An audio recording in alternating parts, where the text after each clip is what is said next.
A Bíblia diz no livro de Números, no capítulo 4, nos versículos de 1 a 49.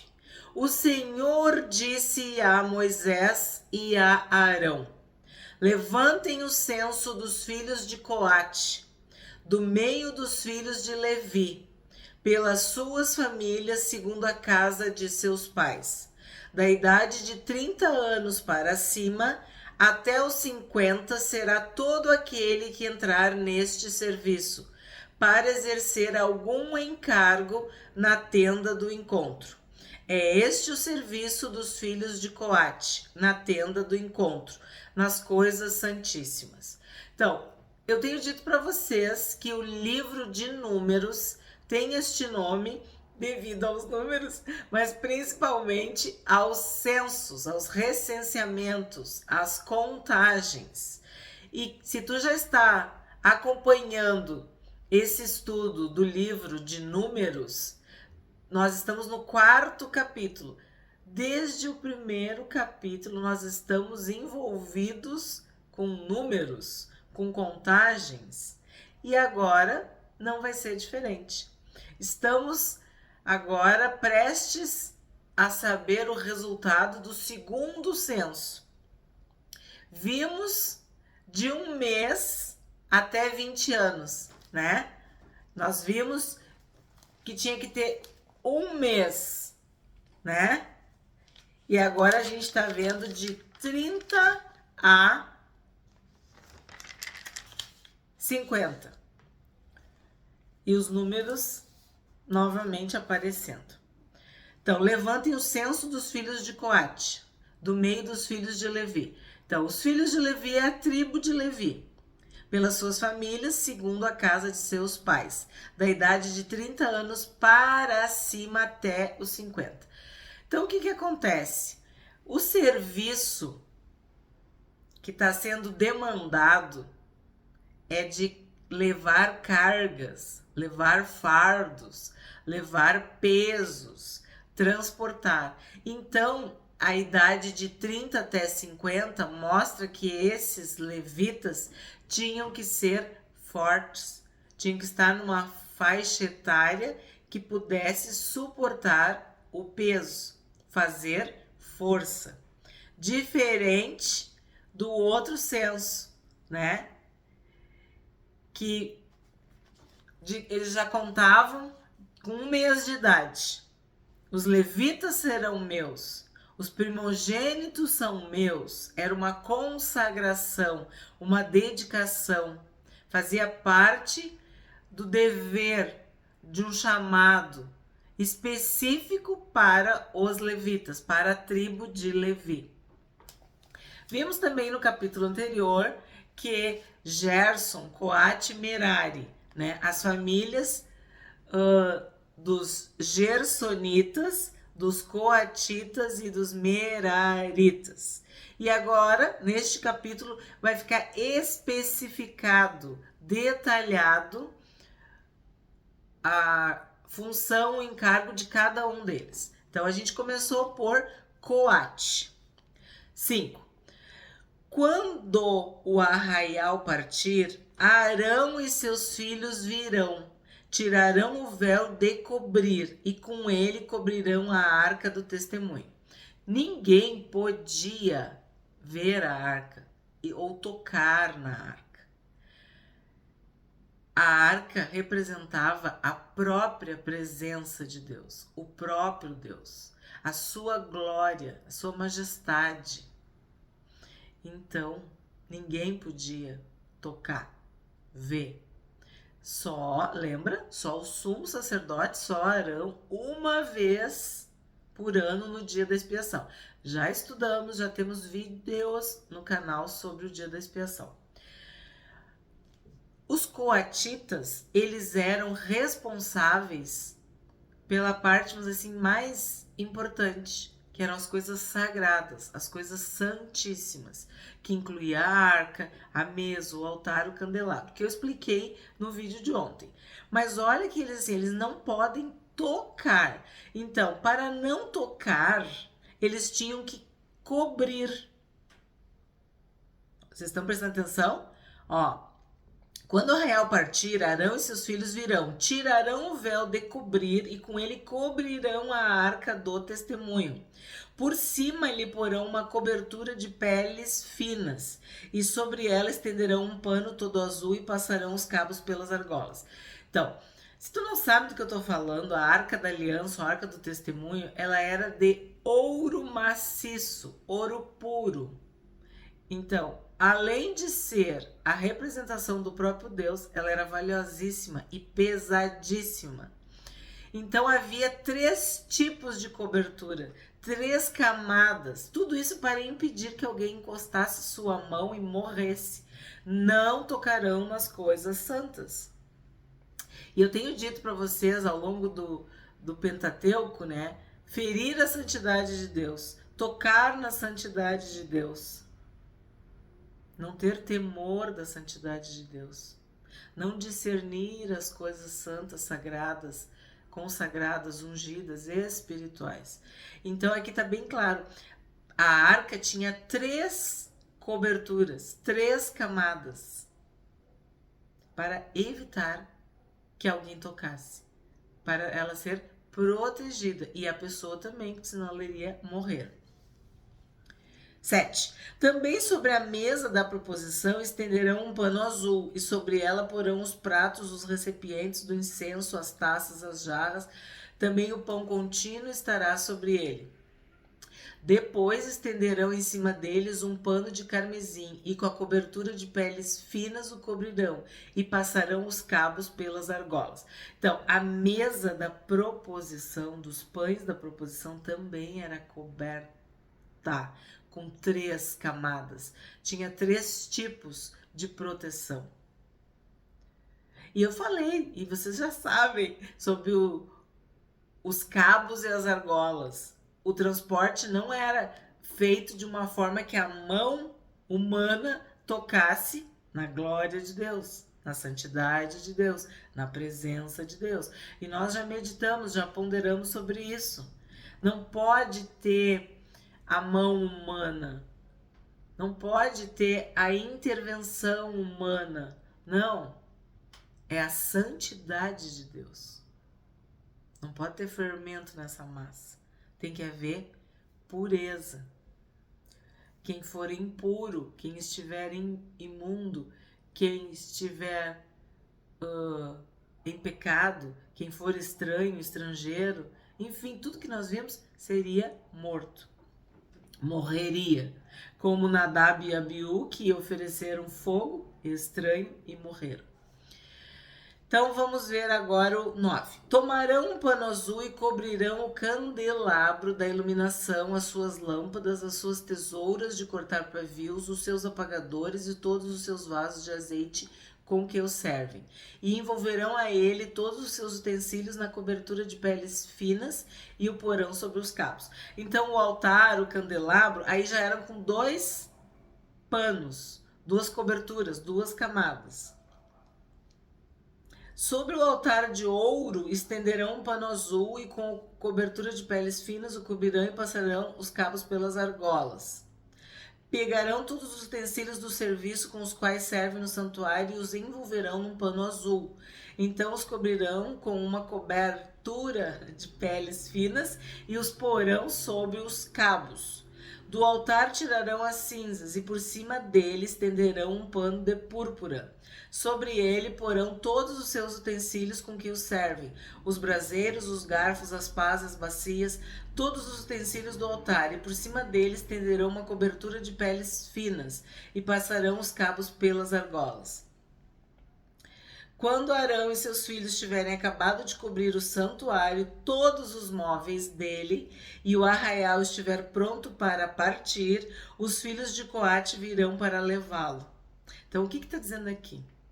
Que há uma diferença entre o sacerdote, o sumo sacerdote Arão, os seus filhos, Eleazar e Itamar, né, que foram os 2 que sobraram, porque Nadab e Abiú morreram, e os levitas em geral.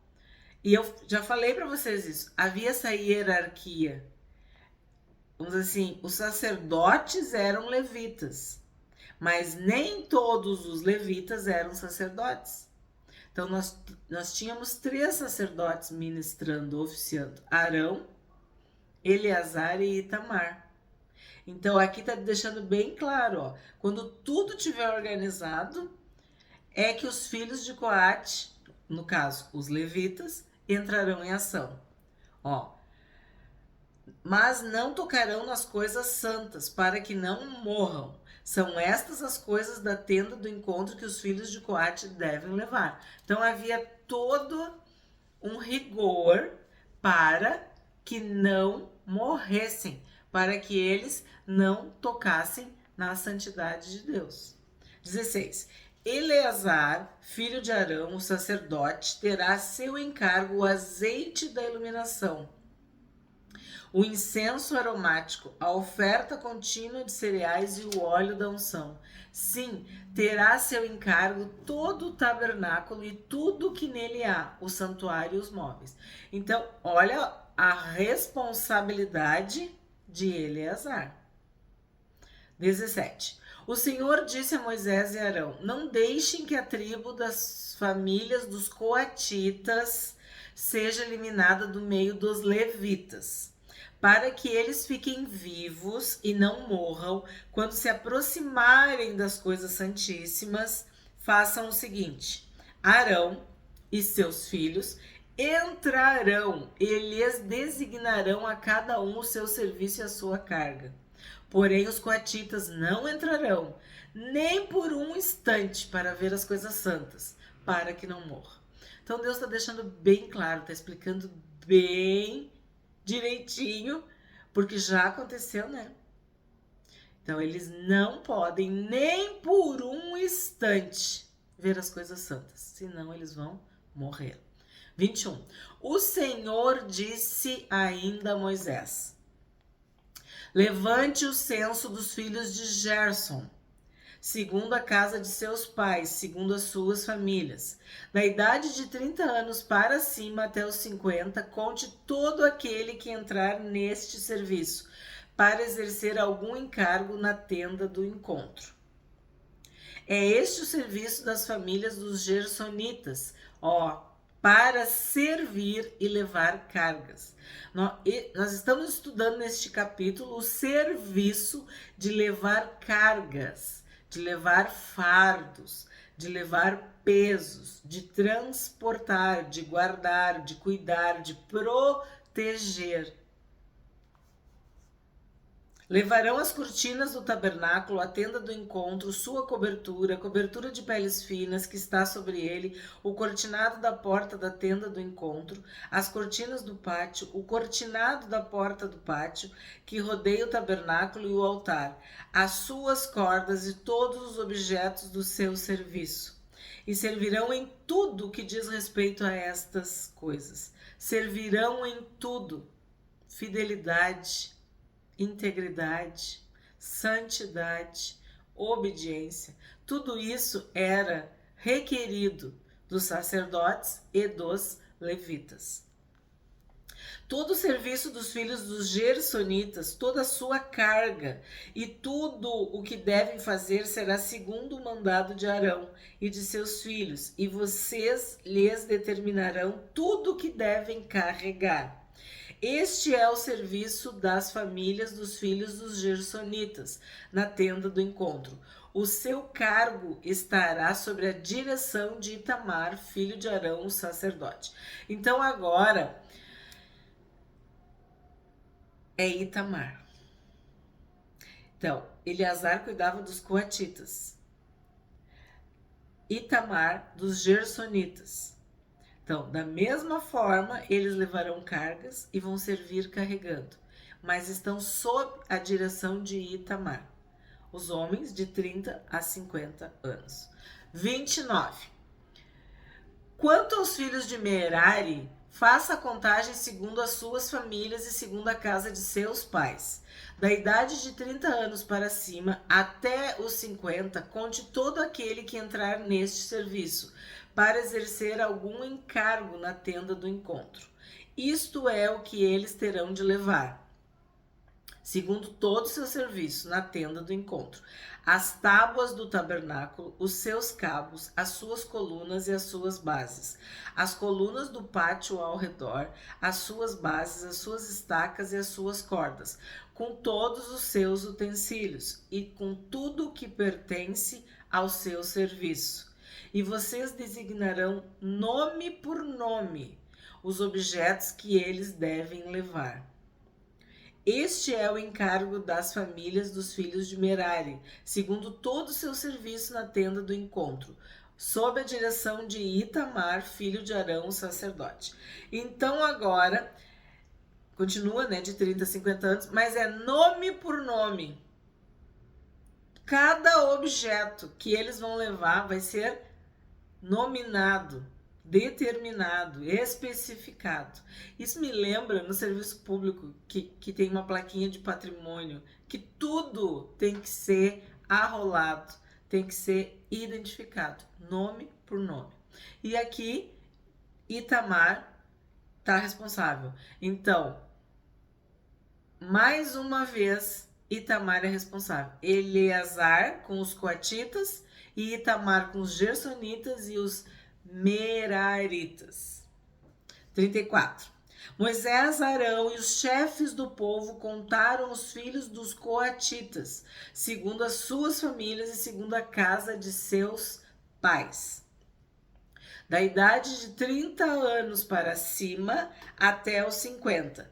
Todo aquele que entrou neste serviço para exercer algum encargo na tenda do encontro. Os que deles foram contados, segundo as suas famílias, foram 2.750. São estes os que foram contados das famílias dos coatitas, todos os que serviam na tenda do encontro, os quais Moisés e Arão contaram, segundo o mandado do Senhor por Moisés. Então, por que o livro se chama Números? Por causa dessas contagens, por causa desse censo. Então, agora começa ali, 2.750 dos coatitas. No capítulo de ontem, no capítulo 3, era 8.600. 38. Os que foram contados dos filhos de Gerson, segundo as suas famílias e segundo a casa de seus pais, da idade de 30 anos para cima até os 50, todo aquele que entrou nesse serviço para exercer algum encargo na tenda do encontro, os que deles foram contados segundo as suas famílias, segundo a casa de seus pais, foram 2.630. São estes os que foram contados das famílias dos filhos de Gerson, todos os que serviam na tenda do encontro, os quais Moisés e Arão contaram, segundo o mandado do Senhor. Então agora são 2.630 dos gersonitas. E ontem, 7.500. 42. Os que foram contados das famílias dos filhos de Merari, segundo as suas famílias e segundo a casa de seus pais, da idade de 30 anos para cima até os 50, todo aquele que entrou neste serviço para exercer algum encargo na tenda do encontro, os que deles foram contados, segundo as suas famílias, foram 3.200. São estes os que foram contados das famílias dos filhos de Merari, os quais Moisés e Arão contaram, segundo o mandado do Senhor por Moisés. Então, dos Meraritas, 3.200. Ontem, 6.200. 46. Todos os que foram contados dos levitas, contados por Moisés, Arão e os chefes de Israel, segundo as suas famílias e segundo a casa de seus pais, da idade de 30 anos para cima até os 50, todos os que entraram para cumprir a tarefa do serviço e a de levarem cargas na tenda do encontro, os que deles foram contados foram 8.550. 8.580, desculpa. 8.580. Segundo o mandado do Senhor por Moisés, foram designados cada um para o seu serviço e a sua carga. E deles foram contados como o Senhor havia ordenado a Moisés. Então, aqui está bem claro, o serviço era levar cargas. Eles estavam encarregados do serviço de levarem cargas, de carregarem pesos, fardos, cargas. Então, o segundo censo, né, do livro termina com 8.580 levitas. Os levitas transportavam, guardavam, cuidavam e protegiam as coisas sagradas, o próprio santuário, o próprio tabernáculo. Mas a santidade de Deus era terrível, temível, perigosa. Se eles tocassem, eles morreriam. E o que fica para nós ao final deste capítulo 4? O que a gente pode meditar, entender do ponto de vista espiritual? O que Deus quer nos ensinar com este capítulo 4 de Números? Levar as cargas, levar os fardos. O apóstolo Paulo, em Gálatas, capítulo 6, verso 2, diz exatamente isso. Levem as cargas uns dos outros e assim estarão cumprindo a lei de Cristo. Nós sabemos que Jesus falou que não veio revogar, anular a lei. Ele veio cumprir. Ele se fez maldição. Ele se fez justiça. Ele sofreu toda a dor, tudo que para nós é impossível resolver, Jesus resolveu. Jesus morreu, foi sepultado e ressuscitou. E assim, ele venceu todo o mal, todo o pecado, toda a maldição da lei. Porque se tu não obedece, tu é maldito, amaldiçoado. Mas como obedecer se nós somos pecadores? Nós precisávamos de um mediador, de um salvador, Jesus Cristo, o Senhor. E ele carregou a sua cruz. Ele obedeceu a Deus, foi obediente à morte e morte de cruz. E ele teve ajuda para carregar a cruz. E ele fala que nós devemos carregar a nossa cruz. Nós devemos carregar diariamente a nossa cruz.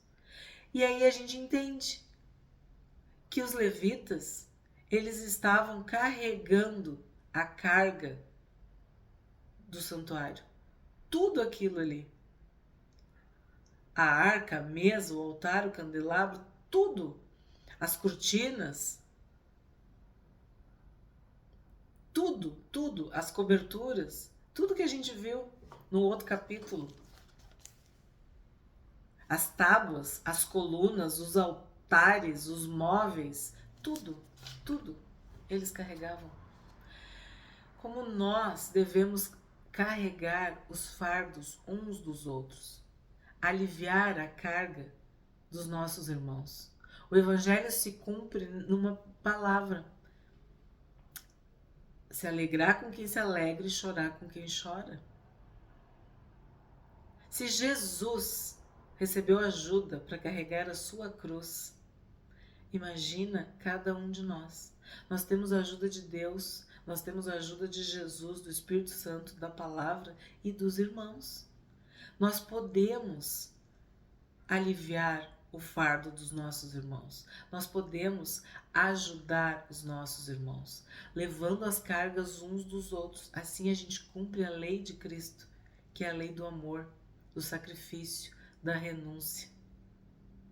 E cada um de nós tem um fardo para carregar, tem uma luta para vencer, tem uma renúncia para fazer. Cada um de nós levará o seu próprio fardo.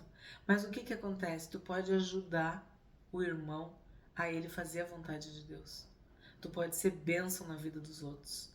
É isso que eu aprendo deste capítulo.